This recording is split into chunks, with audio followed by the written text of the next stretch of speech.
तो बच्चों आज हम आगे का चैप्टर पढ़ेंगे पॉलीमर पार्ट 2 पे चल रहे हैं इसके। कल तक हमने पढ़ा था 1 लाख इकाई के आधार पर वर्गीकरण, जिसमें हमने अब तक जो पॉलीमर्स पढ़ लिए हैं उनके एक बार हम देख लेते हैं। 6 पॉलीमर की स्ट्रक्चर्स हमने पढ़ी थी कल, जिसमें हमने पढ़ा था पॉलीथीन, एक हमने पढ़ा था पॉलीविनाइल क्लोराइड, एक हमने पढ़ा था पॉलीएक्राइलोनाइट्राइल, एक हमने पढ़ा पॉलीस्टायरीन, ब्यूना एन और ब्यूना एस। ये 6 स्ट्रक्चर्स हम पढ़ चुके हैं। एक बार रिवाइज कर दें। अगर केवल एथीन लिख देते हैं तो पॉलीथीन बनता है। अगर एथीन के ऊपर Cl लगाते हैं तो पीवीसी बनता है। एथीन के ऊपर Cn लगाते हैं तो पॉलीएक्राइलोनाइट्राइड बनता है। एथीन में ही C6H5 लगा दे तो पॉलीस्टायरीन बनता है। ये 1,3-ब्यूटाडाइईन हो गया हमारे पास। और N का मतलब क्या है? पॉलीएक्राइलोनाइट्राइल है। और यहाँ 1,3-ब्यूटाडाइईन हो गया अपने पास, सॉरी ये थोड़ा गलत लिख दिया, 1,3-ब्यूटाडाइईन। और ये 1,3-ब्यूटाडाइईन हमने लिख दिया और इसी के साथ हमने लिख दिया पॉलीस्टायरीन, तो यहाँ से बनेगा ब्यूना एस। आशा करते हो याद आ गया होगा आप सभी का बच्चों। आगे हमें पढ़ना है यहाँ से बहुलकन के आधार पर बहुलकों का बहुलकन के आधार पर वर्गीकरण पढ़ने से पहले मैं आपको कुछ ग्रुप्स हैं उनको एक्सप्लेन करना चाहूँगी। देखिए यहाँ से आप पढ़ते हैं बच्चों, इसको क्या कहते हैं? मैथेन कहते हैं। क्लियर है? अगर मैं एक H हटा दूँ तो क्या बनता है हमारा? CH3। क्या कहेंगे इसे? मैथिल। अगर मैं इसमें से एक और H हटा दूँ क्या बनेगा?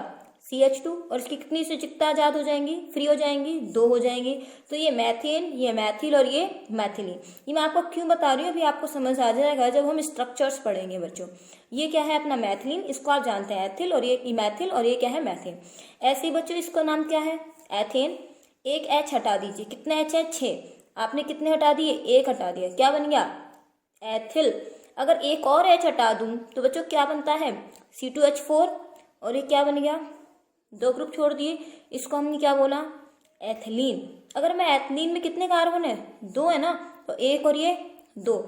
इसके अगर 2 संयुजकता खाली है, हाइड्रोजन पूरे करोगे तो CH2, और ये क्या बन गया?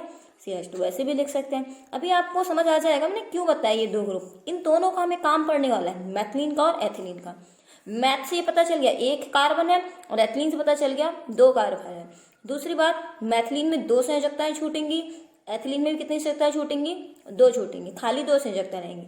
और बहुलक में हमेशा ये चीज याद रखनी है कि जो लेफ्ट और राइट की बॉन्ड्स है कम से कम 2 संयोजकताएं इसमें क्या रहेंगी? ब्लैंक रहेंगी।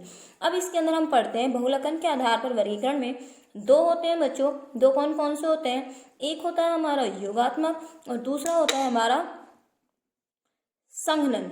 ठीक है, योगात्मक ज्यादा आसान है हमारे पास। योगात्मक में कुछ भी नहीं है अपना। योग का मतलब क्या होता है? जुड़ते जाना। जितने भी छोटे छोटे अपने अणु हैं उनको क्या करते जाइए आप इसके अंदर? जोड़ते जाइए। जैसे मान लीजिए पॉलीथीन का एग्जाम्पल लेते हैं, अपन ने ये सारे पढ़े थे, पॉलीएथीन, पॉलीविनाइल क्लोराइड PN, पॉलीस्टायरीन, ब्यूनान, ब्यूनास। ये सारे एग्जाम्पल किसके हैं? ये सारे एग्जाम्पल योगात्मक बहुलकीकरण के। अब क्या होता है योगात्मक बहुलकीकरण की परिभाषा क्या है वो हम बताते हैं आपको। जब 1 लाख इकाइयां आपस में क्या हो?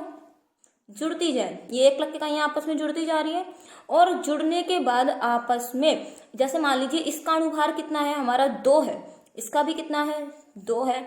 मान लीजिए इस 1 लाख इकाई का अणुभार कितना है? 4 है। और इसका कितना है? 2 है। अब आप जोड़ के बताएंगे कितना हुआ? 2 2 4 4 8 और 2 10। इसका मतलब बने हुए 1 लाख जो अपना बहुलक बनेगा उसका अणुभार कितना आना चाहिए? 10 आ गया अपना। आ गया कि नहीं आ गया? मतलब ये जो अपने पास 1 लाख इकाइयां जब आपस में जुड़े तो इसके अणुभार के योग के बराबर भी अपना क्या आ जाए? बहुलक का अणुभार आ जाए। इसमें कोई कमी या कोई वृद्धि नहीं हो। जबकि संघनन में क्या होता है? जब 1 लाख इकाइयां आपस में जुड़ती हैं, जैसे मान लीजिए इसका अणुभार कितना था? 5, इसका कितना था? 8, इसका भी 5 और इसका कितना था? 8। कितना हो गया अपने पास? 10 18 18 और 8 कितना हो गया? अपना 26 हो गया अपना, है ना। 5 10 18 8 8 16 26 हो गया। लेकिन अपना कितना आना चाहिए? 26। लेकिन ये इतना नहीं आए हो अणुभार, इसमें क्या आ जाए? कमी आ जाए।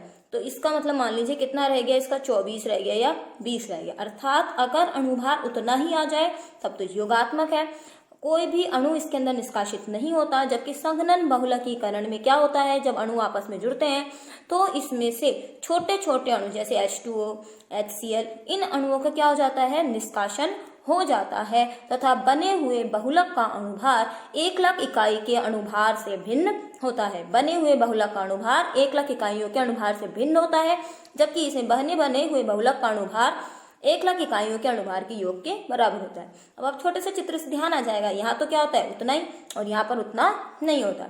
अब योगात्मक के उदाहरण मैं आपको दे चुकी हूँ। क्या है? पॉलीथीन। चलो पॉलीथीन बनाना एक बार और देख लेते हैं हम यहाँ से।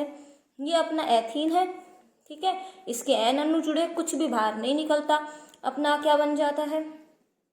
ये अपना बन जाता है पॉलीथीन। तो योगात्मक अणु जो अपने पास आएंगे, बहुलक आएंगे, इसके अंदर कुछ भी बाहर नहीं निकलेगा, जितना अपना है वही रहेगा। कल मैंने जो 6 एग्जाम्पल आपको बताए थे वो सारे किसके अंदर आएंगे?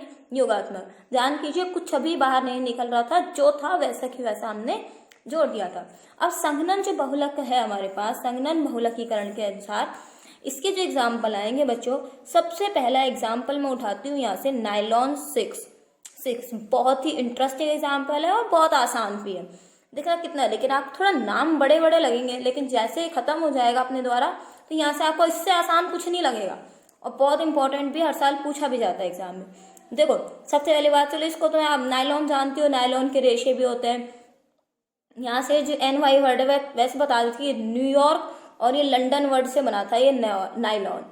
अब ये 6 का मतलब क्या है बच्चों? इस 6 से 2 चीज क्या याद रखोगे, इसमें 6 कार्बन और ये 6 कार्बन, अर्थात 6 कार्बन और 6 कार्बन की 2 1,00,000 इकाइयां आपस में क्या हुई हैं? जुड़ी हुई हैं।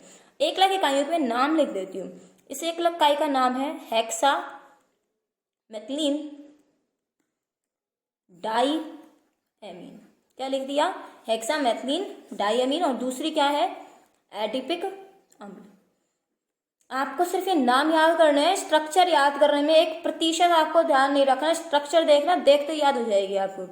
हेक्सा 6 को क्या बोलते हैं? 6 अपने आप ही क्या होता है? हेक्सा होता है, कोई दिक्कत नहीं है।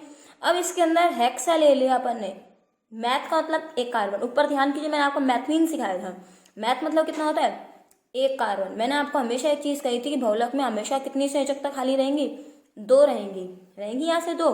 अब यहाँ से कितना लिख रहा? Diamine. ये देखिए, 1 एमीन यहाँ लगा दिया और 1 एमीन हमने यहाँ लगा दिया 1 2, क्या बन गया? CH2। और ऊपर देखिए हमने ये जो CH2 सिखाया था, ऊपर मैथिलीन जो सिखाया था, और कितने हैं ये? 6। तो लगा दीजिए 6, हो गए स्ट्रक्चर याद। कितने मॉलिक्यूल हो गए इसके? N अणु लेंगे।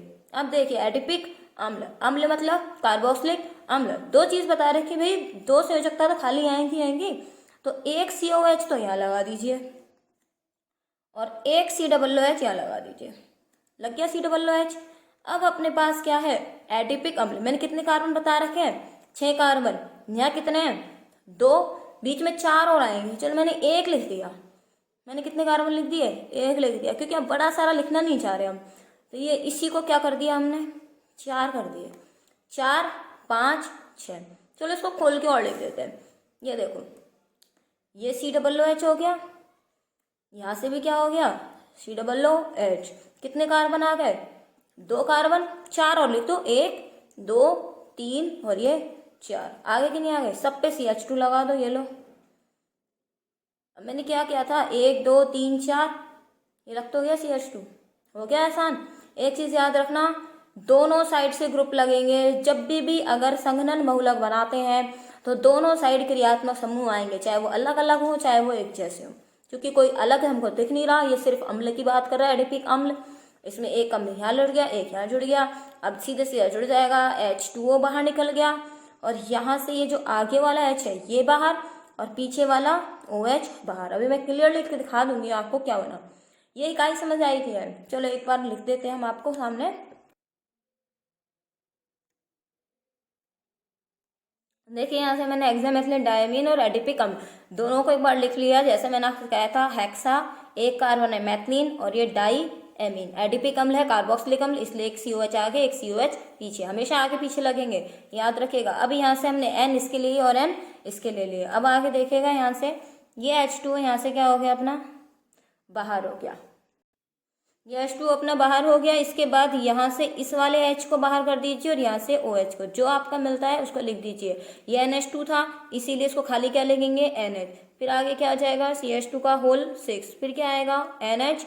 फिर इसके बाद जो बच गया वो CO बाहर आ जाएगा। ये CH2 का होल 4 हो गया और ये CO हो गया, और ये दोनों संयोजकताएं क्या हो गई, यहाँ से बाहर हो गई।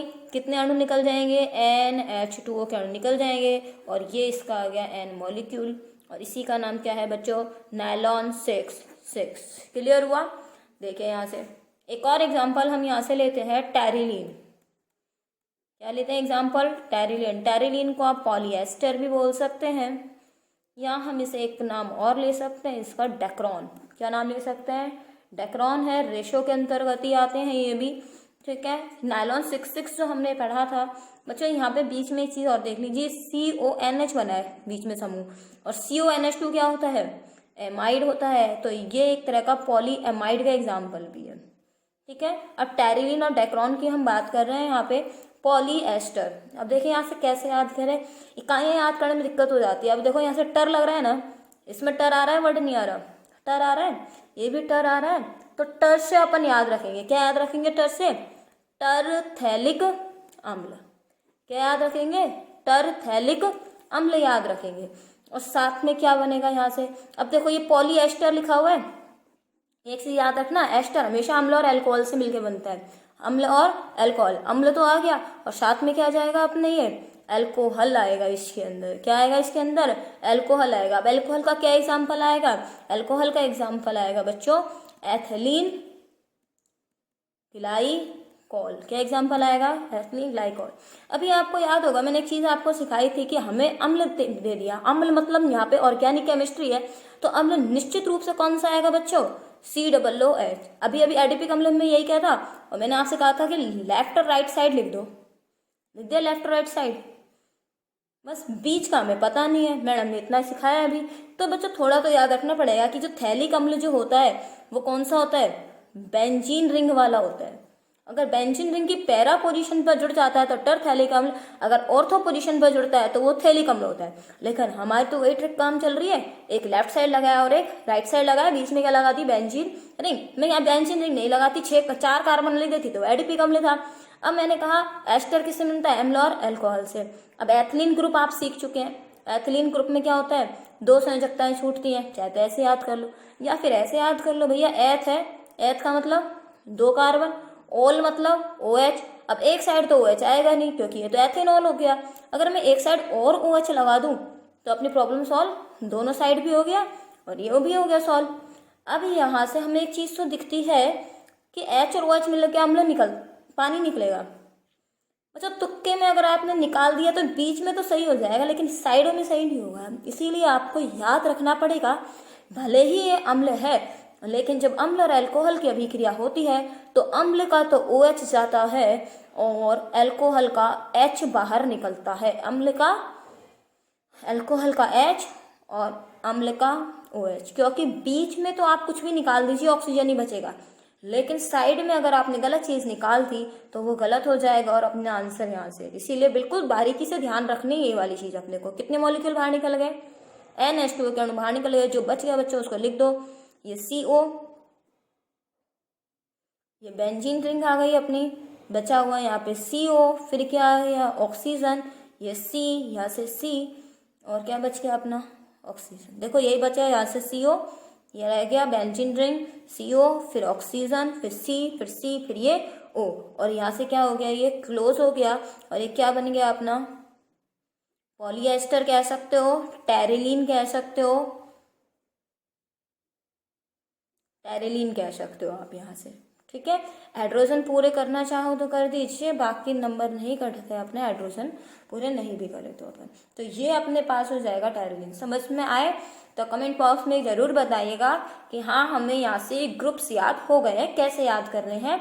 टर से टरथैलिक अम्ल बनाइए, अब यहाँ से एस्टर है, एस्टर में अम्ल और अल्कोहल मिलकर बनाते हैं, अल्कोहल आएगा तो 2 कार्बन का अल्कोहल है, अगर एक ही तरफ लिखोगे तो ये एथेनॉल रह जाएगा। इसीलिए 2 संयोजकताओं के लिए बोल रखा है, तो लेफ्ट और राइट दोनों तरफ OH लगा दीजिए, ये आपका आसानी से बन जाएगा टेरिलीन या फिर अपना डेक्रॉन। देखिए अगला अपना एग्जाम्पल इसके अंदर है नायलॉन 2 नायलॉन 6। हालांकि आरबीएसई बोर्ड में इसका एग्जाम्पल लास्ट में दिया हुआ है, लेकिन इसको हम यहाँ भी ले सकते हैं क्योंकि नायलॉन के एग्जाम्पल अपन ने लिया है। अभी यहाँ से हमें ये याद रहता है कि नायलॉन 2 नायलॉन 6 की जो एकलक इकाई है वो क्या है, ग्लाइसिन प्लस एमिनो कैप्रोइक अम्ल। क्योंकि बच्चों आप पहली बार पढ़ोगे तो थोड़े यहाँ से नाम आपको बड़े बड़े अजीब लगे, लेकिन ये गारंटी है अगर आप मेरे तरीके से पढ़ लोगे ना इसको तो आपको स्ट्रक्चर से याद करने में आसानी हो जाएगी। बच्चों ये ग्लाइसिन जो होता है ना ये एक प्रकार का एमिनो अम्ल होता है। ये क्या होता है, एक प्रकार का एमिनो अम्ल। चूंकि बायोलॉजी के बच्चों ने एमिनो अम्ल वर्ड को पढ़ा हुआ है तो थोड़ा वो शायद आसानी समझ है बस। लेकिन मैंने एमिनो अम्ल लिख दिया ना, मेरा काम यही हो गया, मेरा काम यही खत्म हो गया। मुझे एमिनो अम्ल लिखवाना था कि बस ग्लाइसिन क्या एक प्रकार के एमिनो अम्ल है। क्योंकि आप एमीन वर्ड और अम्ल वर्ड दोनों से परिचित है। और मैंने आपको एक चीज बता रखी है, हमें दो संयोजकताएं खाली छोड़नी है।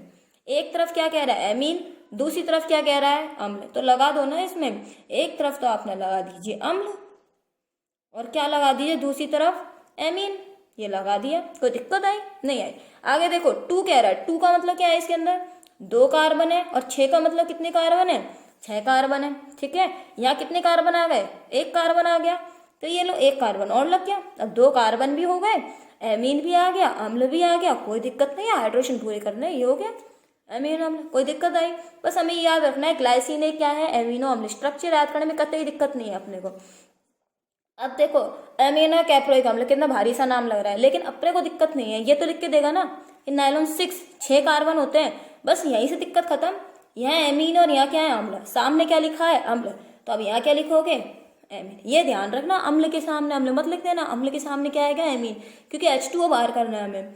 आगे वो कहता है भाई मैडम ने कह रखा है 2 संयोजकता है खाली छोड़ो, बिल्कुल बात फॉलो करते हुए चलनी है। 2 संयोजकता है खाली, एक संयोजकता पे एमीन, दूसरी संयोजकता है अम्ल। बीच में कितने कार्बन है भैया, बीच में कार्बन तो आएंगे ही आएंगे, क्योंकि ऊपर क्या है 6 कार्बन का है। मैंने तो एक ही कार्बन लिख दिया, मेरे को दिक्कत नहीं है। चले यहाँ पे मैंने CH2 भी लिख दिया, 1 कार्बन तो था, 6 बोल रहा है, बीच में कितने कार्बन आ गए बच्चों, 5, हो गया स्ट्रक्चर खत्म। बस कुछ करना ही नहीं है कि यहाँ से हम याद करें NH2CH2 का होल 5 COH, क्यों याद करना है। ऊपर वो खुद ही कह रहा है कि 2 कार्बन प्लस 6 कार्बन, खुद कह रहा है एमीनो अम्ल, ये एमीन ये अम्ल, 2 कार्बन ये हो गए 2 कार्बन, एमीन कैप्रोइक अम्ल। कुछ भी हो कैप्रोइक स्ट्रक्चर थोड़ी याद करनी है, एक एमीन दूसरा अम्ल, 6 कार्बन है, एक ये रहा 5 ये रहे, हो गए 6। बस H2O निकालने में तो अपन माहिर है ही, ये OH रहा और ये H रहा। अब एल्कोहल, ये वाला अपना OH और ये H, बाहर निकल गया पानी। यहाँ से भी है OH, पानी निकालने के लिए OH है और एक H को और बाहर कर दो, N अणु बाहर निकल जाएंगे, NH2। ये लो जी NH CH2 CO NH और क्या बच गया हमारा CH2 का होल 5 और ये CO। अब मुझे ये बता दीजिए क्या ये पॉलीएमाइड है या नहीं है। H2 बाहर निकल रहा है, संघनन बहुलक तो है, ये तो निश्चित है।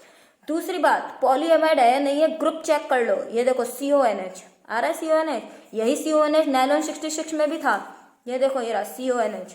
तो ये भी एक प्रकार का क्या है, पॉलीएमाइड है। अब आपसे पूछ ले पॉलीएमाइड का उदाहरण बताइए, तो नायलॉन 6 नायलॉन 2 नायलॉन 6। तो ये अपना एग्जाम्पल किसका बन गया, नायलॉन 2 नायलॉन 6। हमको जो स्ट्रक्चर याद करने की प्रॉब्लम है वो नहीं आएगी, बस आपको स्ट्रक्चरल यूनिट पता होनी चाहिए।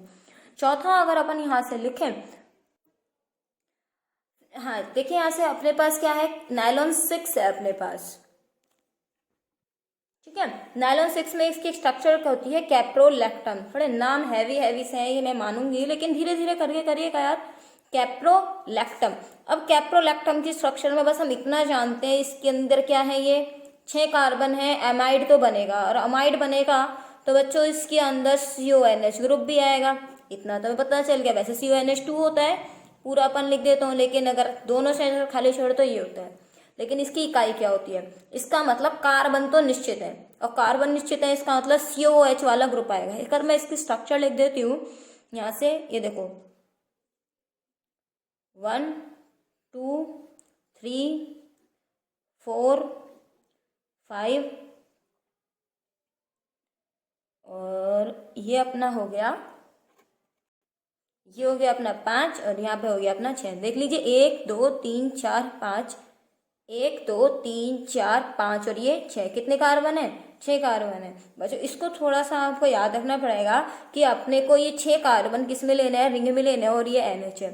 ये NH वाली पोजीशन यहाँ से क्या होगी अपनी, गर्म करेंगे तो यहाँ से क्या होगा, ये ब्रेक डाउन होगा। जैसे ब्रेक डाउन होगा तो यहाँ से इसको पकड़ के, यहाँ से इसको ऐसे ही पकड़ा और इसको क्या कर दिया, सीधा कर दिया। तो मैं स्ट्रक्चर कहाँ से शुरू कर रही हूँ, CO से शुरू कर रही हूँ।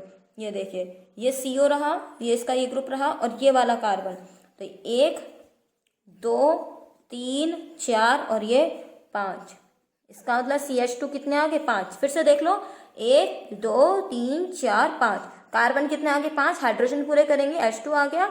आगे क्या लिख दिया बच्चों हमने, NH। ये अपन ने संयुक्त खाली छोड़ दी और यहाँ से इसके कितने मॉलिक्यूल लिए थे हमने, N, और यहाँ से क्या आ गया, ये N। और यही अपना क्या है, नाइलॉन 6 है। हालांकि थोड़ा सा यहाँ से बस आपको, यहाँ ये वाला है अपना नाइलॉन 6, ये तो इसकी 1 लाख इकाई है। इसके बना कैसे होगा, पक्की सी बात है, यहाँ COH होगा, यहाँ NH2 होगा। जब यहाँ COOH होगा और ये NH2 होगा तो यहाँ का ये OH और यहाँ का ये NH2, बीच में ये CH2 का होल 5 है। ये H और OH H2 बाहर निकालेगा और जब ये आपस में जुड़ेगा तो एक वलय का निर्माण करेगा और उस वलय बनने वाली ये वाली होगी। ठीक है, तो इसको कोशिश करेगा एक वलय के रूप में लिखना है और यहाँ से बीच में से तोड़ देना है। ध्यान रखिए 5 और 1 6। अगर एक आप चीज नोटिस कर रहे हो तो ये चीज अपनी, अगर मैं COH और NH2 लगा दूं तो ये एमिनो कैप्रोइक अम्ल ही है। और एमिनो कैप्रोइक अम्ल अगर H2O बाहर निकाल दे तो बनने वाली संरचना क्या बनती है, वो कैप्रोलैक्टम। तो यहाँ से क्या बन गया, कैप्रोलैक्टम बन गया। कैप्रो वर्ड जो यहाँ से 6 कार्बन को डिसॉल्व कर रहा है। अब अपना तीसरा वर्गीकरण है संरचना के आधार पर वर्गीकरण। इसमें अपने पास कौन कौन से आएंगे, इसके अंदर अपने पास आएंगे यहाँ से रैखिक बहुलक, शाखी श्रृंखला बहुलक और त्रियक बंध जाल। देखिए यहाँ से रैखिक, शाखित और त्रियक बंध जाल बहुलक। रैखिक श्रृंखला में क्या होता है, 1 लाख इकाइयां परस्पर जुड़कर सीधी श्रृंखला बनाती हैं। जैसे बच्चों हमने पॉलीथीन पढ़ा था, अभी शुरुआत से वही पढ़ते आ रहे हैं।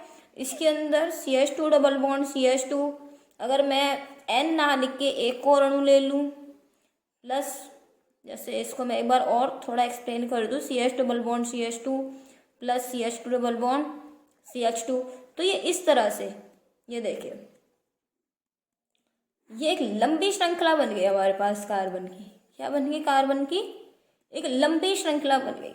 बनी है नहीं बनी अपने पास, ये इसके अंदर क्या हो गया अपने पास, कार्बन कार्बन कार्बन कार्बन। ये देखो CH2 CH2 CH2 CH2 CH2, इस तरह से। इसको अगर अपन रिप्रेजेंट करना चाहें बच्चों तो देखो ऐसे करेंगे इसको, ये देखें ये लंबी श्रृंखलाएं बन जाती है, मतलब अनगिनत। अभी तो मैं 4 अणु लिखे हैं, अगर मैं 100 लिख दूं तो एक लंबी कार्बन श्रृंखला बनेगी। वही लंबी कार्बन श्रृंखला क्या कहलाती है, अपनी सीधी श्रृंखला। और यही सीधी श्रृंखला वाले बहुलक क्या कहलाते हैं, रैखिक बहुलक। शाखित क्या होती है, एक सीधी श्रृंखला तो होती है लेकिन इसके साथ साथ देखो ये सीधी श्रृंखला बना दी हमने और इसके साइड में एक शाखा निकाल दी। देखो ये शाखा इससे निकाल दी, ये शाखा इससे निकाल दी, ये शाखा इस तरह से। तो यहाँ से एग्जाम्पल इसके आ जाएंगे। देखो शाखित श्रृंखला में क्या होंगी, छोटी छोटी शाखाएं और निकली रहती है, इस तरह से छोटी छोटी शाखाएं निकली रहेंगी। इसे हम क्या कहेंगे, शाखित श्रृंखला। इसके अंदर मैं डाउट क्लियर कर दूं, इसके अंदर आप ये इसको एग्जाम्पल ना ले कि PN का एग्जाम्पल ले लिया, PVC का एग्जाम्पल ले लिया, नहीं, ये एग्जाम्पल नहीं आएंगे। क्यों नहीं आएंगे, क्योंकि CN को तो हमने लिखा था यहाँ पे, इस CN को भाई हटा के यहाँ लिखा जा सकता था तो ये सीधा ही तो बनता, इसलिए यहाँ पर ये PN का उदाहरण नहीं आएगा। यहाँ उदाहरण जो आएंगे अपने पास वो स्टार्च के आएगा। अब स्टार्च क्या होता है अपन चैप्टर जब पढ़ेंगे जैव अणु उसमें समझ में आ जाएगा। बाकी इसके एग्जाम्पल जो आएगा स्टार्च में ग्लाइकोजन, एमाइलोपैक्टिन वगैरह इसके एग्जाम्पल आएंगे। अब त्रियक बद्ध जाल बहुलक क्या होते हैं, इसके अंदर बहुलक श्रृंखलाएं त्रियक बंधों द्वारा, त्रियक मतलब तिरछे बंधों द्वारा जुड़ी रहती है। देखिए कैसे बना है, ये मैंने बना दी सीधी श्रृंखला, ये जो इस तरह से ये जाल सा दिखाई दे रहा है आपको, जाल बन गया। तो ये जाल जैसी संरचना का अगर निर्माण हो जाए तो क्या कहेंगे, त्रियक बद्ध जाल बहुलक कहेंगे। इसके अंदर जो एग्जाम्पल आएगा इसके अंदर एग्जाम्पल आता है बेकेलाइट का। वो बेकेलाइट की स्ट्रक्चर हम अभी आगे पढ़ेंगे थोड़ी देर में। बाकी एग्जाम्पल यहाँ पर आएंगे। बेकेलाइट बहुत ही दृढ़ बहुलक होते हैं, गलनांक भी बहुत ज्यादा होता है इनका। तो संरचना के आधार पर इसमें स्ट्रक्चर्स वाइज में अगर आप देखना चाहें तो पॉलीथीन, पीवीसी, पीएन, पॉलीस्टाइरीन सारे रैखिक में आएंगे। शाखित में स्टार्च का आएगा और त्रियक बंधचाल बहुलक में किसका उदाहरण आएगा? बेकेलाइट का उदाहरण आएगा। देखिए यहाँ पे हमने तीसरा डाला था, ये तीसरा नहीं है अपना, ये चौथा वर्गीकरण था। अब हम इसका बनाएंगे अपन पांचवा वर्गीकरण आणविक बलों के आधार पर। आणविक बलों के आधार पर वर्गीकरण के अंदर वैसे 4 भाग होते हैं। एनसीईआरटी की बात करें तो इसके अंदर 4 भाग ही बताए गए। कौन कौन से 4 भाग है इसके अंदर हमारे? तो इसमें पहला जो अपना है वो है यहाँ से अपना प्रत्यास्थ बहुलक। प्रत्यास्थ बहुलक के बाद दूसरा है रेशे, तीसरा है ताप सुनम्य और चौथा है ताप दृढ़ बहुलक।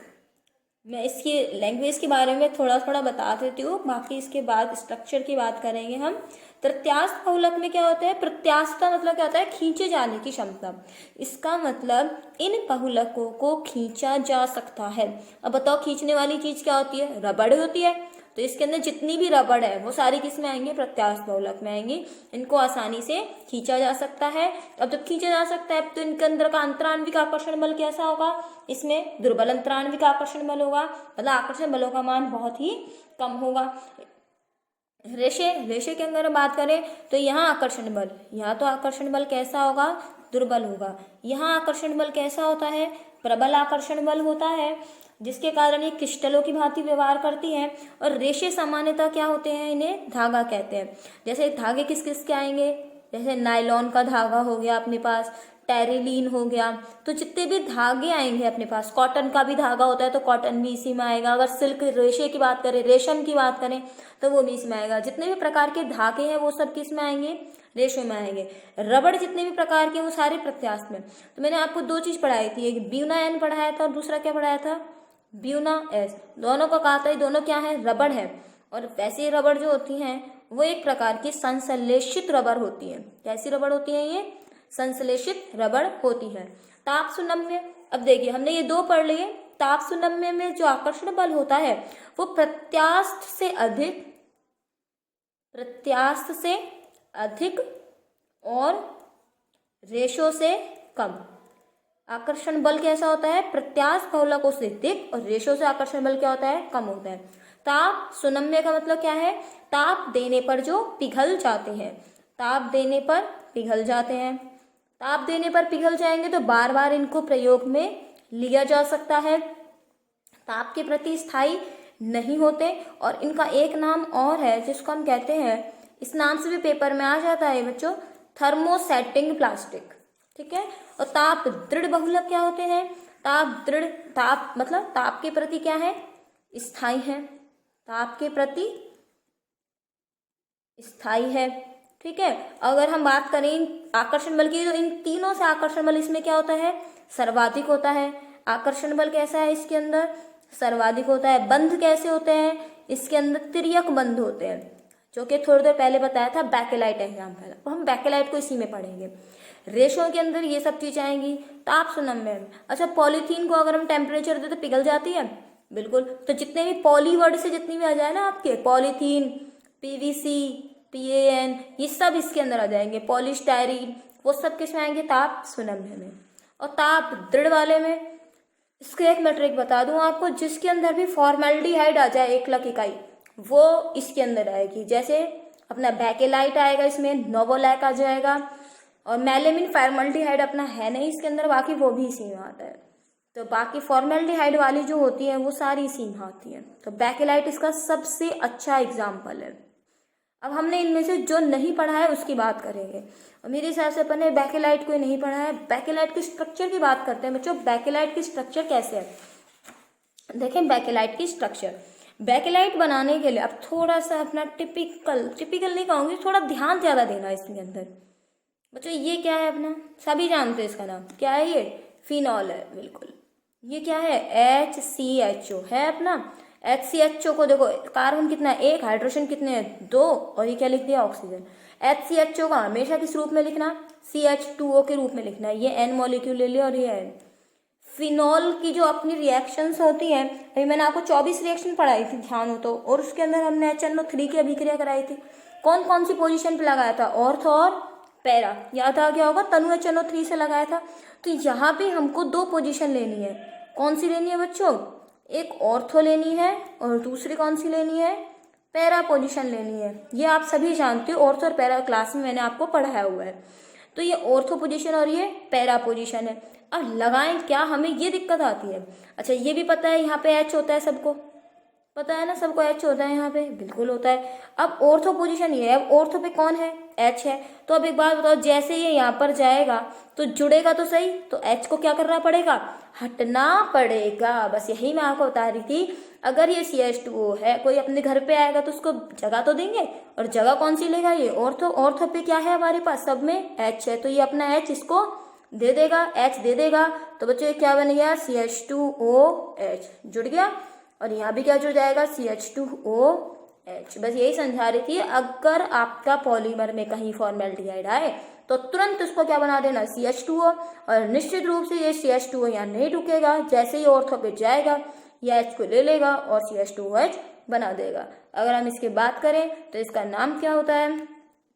अभी नाम याद करने में दिक्कत आएगी क्योंकि 12th ही आपने ऑर्गेनिक नहीं पढ़ी है। इसका नाम ऑर्थो हाइड्रोक्सी बेंजील अल्कोहल है। मैं फिर से कहूँगी कि अभी नाम याद करने पे ध्यान मत देना, जब आप पूरी ऑर्गेनिक पढ़ लें उसके बाद हम इस नाम का डिस्कस करेंगे। ये केवल अभी स्ट्रक्चर्स आपको बताई जा रही है, ये नाम वैसे इसका ऑर्थो हाइड्रोक्सी बेंजील अल्कोहल है यहाँ पे, ठीक है।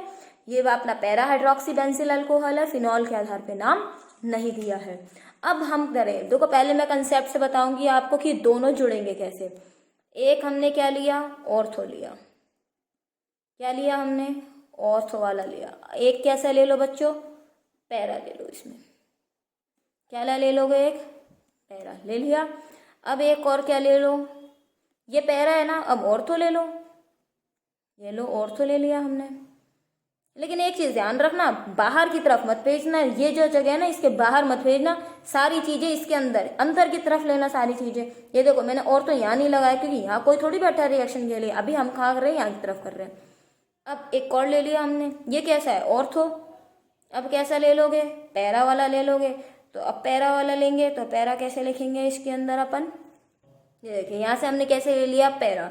अब आपको समझने में दिक्कत आ सकती है, एक सेकंड, ये वाला मैंने थोड़ा सा गलत लिख दिया है, यहाँ पर OH यहाँ नहीं आएगा, ये वाला OH बाहर की तरफ लिखना है और ये CH2OH यहाँ की तरफ लिखना है। अभी कंसेप्चुअल बता रही हूँ आपको मैं कि कैसे जोड़ना है, बाद में इसको ट्रिक से करेंगे हम कि ट्रिक से कैसे याद करना है। ये देखो, ये ऑर्थो, ये वाला पैरा, ये देखो ऑर्थो, और ये कैसा हो गया? अपना पैरा हो गया। अब यहाँ से ये वाला अपना, प्रत्येक बेंजीन वाले पे H तो होता ही है, तो ये H और ये OH। बच्चों यहाँ भी H होता है, ये H और ये OH, यहाँ भी H होगा क्योंकि हर कार्बन पे H है, और ये H और ये OH, यहाँ भी H होगा, तो ये H और ये OH। जो इसका प्रोडक्ट बनेगा वो मैं आपको बना के दिखा देती हूँ। ये देखो दोनों के बीच में क्या आ गया? CH2। दोनों के बीच में क्या आ गया? CH2। ये OH, इन दोनों के बीच में क्या आ गया? CH2। यहाँ भी इन दोनों के बीच में क्या आएगा? CH2।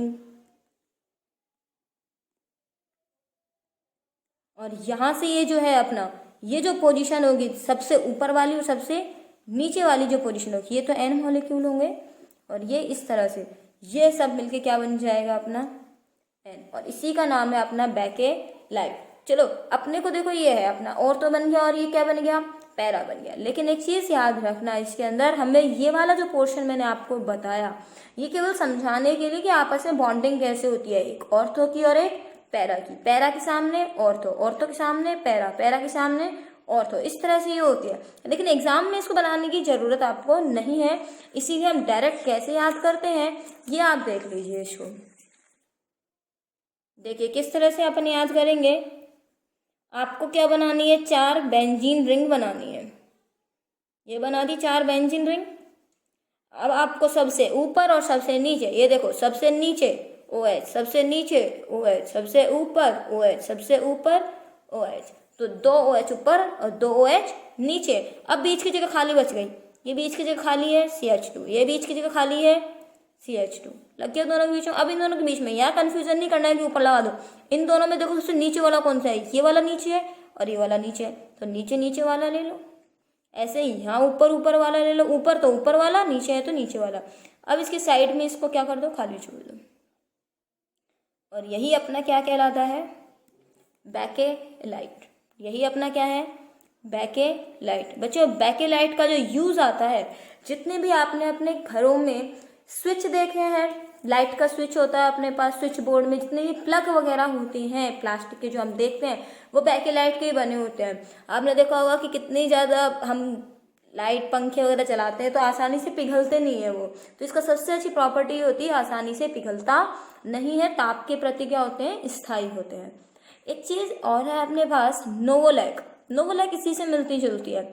अगर हमारे पास जो अभी थोड़ी देर पहले हमने देखा, ये फिनोल था, ये अपना फॉर्मेल्डिहाइड था, और इसने मिलके क्या बना दिया था, ये ऑर्थो प्रोडक्ट बनाया था बच्चों, और ये कैसा बनाया था, पैरा बनाया था। अभी थोड़ी देर पहले मैंने आपको सिखाया, अगर केवल ऑर्थो वाले, केवल कौन से बच्चों, ऑर्थो वाले आपस में जुड़े, देखो ये ऑर्थो है, ठीक है, एक और मैंने ऑर्थो ले लिया, कोई दिक्कत नहीं है, ये देखो बिल्कुल एक और ले लिया, चलो एक और ले लेते हैं, ये देखो बच्चों ले लिया एक और हमने। अब यहाँ से देखो, ये इसके पास भी H है और इसके पास भी क्या है, H, H2 बाहर हो गया, ये H2 बाहर हो गया, देखो ये N मॉलिक्यूल होंगे, चलो N लिख देते हैं यहाँ पे। अब जो बचा हुआ प्रोडक्ट है वो देखो क्या बना, ये OH, ये CH2, यहाँ से ये अपने हाथ से करके देखेगा बच्चों, जब भी समझ में आएंगी कि चीज़ पॉज कर करके आप देखना अपने हाथ से बना के। तो ये हो गया अपना OH। यही इकाइयाँ बार बार क्या हो रही हैं, रिपीट, सॉरी यही इकाइयाँ बार बार क्या हो रही है, रिपीट। दोनों के बीच में CH2, दोनों कुछ नहीं है, ये देखो दोनों के बीच में क्या क्या आ रहे हैं, CH2 तो आ रहे हैं, तो यहाँ से अपन ने बंद कर दिया, और जो यही जो अपने बन रहे हैं वो क्या आ रहा है अपना, नोवोलैक। इसी हम क्या कहते हैं, नोवोलैक। अगर ऑर्थो और पैरा दोनों मिले तब उसे हम क्या कहेंगे, बैकेलाइट। लेकिन केवल ऑर्थो का बहुलकीकरण हो तो उसे क्या हम क्या कहेंगे, नोवोलैक। तो नोवोलैक की संरचना अपनी यही है। तो इसके अंदर जब लैंग्वेज लिखते हैं तो हम लिख सकते हैं, जब केवल ऑर्थो इकाई का बहुलकीकरण आपस में होता है तो नोवोलैक प्राप्त होता है। धन्यवाद। अगर आपको मेरी वीडियो यूजफुल लग रही है बच्चों तो आप इसमें कमेंट में बता सकते हैं, और कुछ भी आपको प्रॉब्लम आ रही है तो आप इससे पूछ सकते हैं। एक चीज़ और बच्चों, आपको मैंने शुरू में 24 रिएक्शन पढ़ाई थी, उनके बेस्ड पर मैंने एक क्वेश्चन पेपर तैयार किया है, इसको आप सॉल्व करके देखिएगा। आज मैं आपको टेस्ट पेपर दे रही हूँ। देखिए इसके अंदर आपको अभी 5 क्वेश्चन दिख रहे होंगे, ये टेस्ट पेपर है आपका, आपको इसको सॉल्व करना है और इसके आंसर आपको कमेंट बॉक्स में बताने हैं मुझे कि आंसर क्या आते हैं। इसको पॉज करके आप नोट कर लीजिएगा। बाकी इसमें देखिए आगे क्या है अपना, 5वें क्वेश्चन के आगे मैं इसको आगे कर रही हूँ। इसमें आपको ये पेपर आपका मैंने बनाया है जिससे बोर्ड एग्जाम्स में क्वेश्चन पूछे जाते हैं। अपने क्या आंसर मुझे कमेंट बॉक्स में बताइएगा कि आपको ये सॉल्व करने में आप सॉल्व कर पाए नहीं कर पाए, कोई प्रॉब्लम आ रही है तो आप उससे समझ सकते हैं। इनके आंसर मैं आपको कल की वीडियो में बताऊंगी जिसमें आपके कंप्लीट द फॉलोइंग है, जो भी क्वेश्चन है वो आप पूछ सकते हैं मुझसे। धन्यवाद।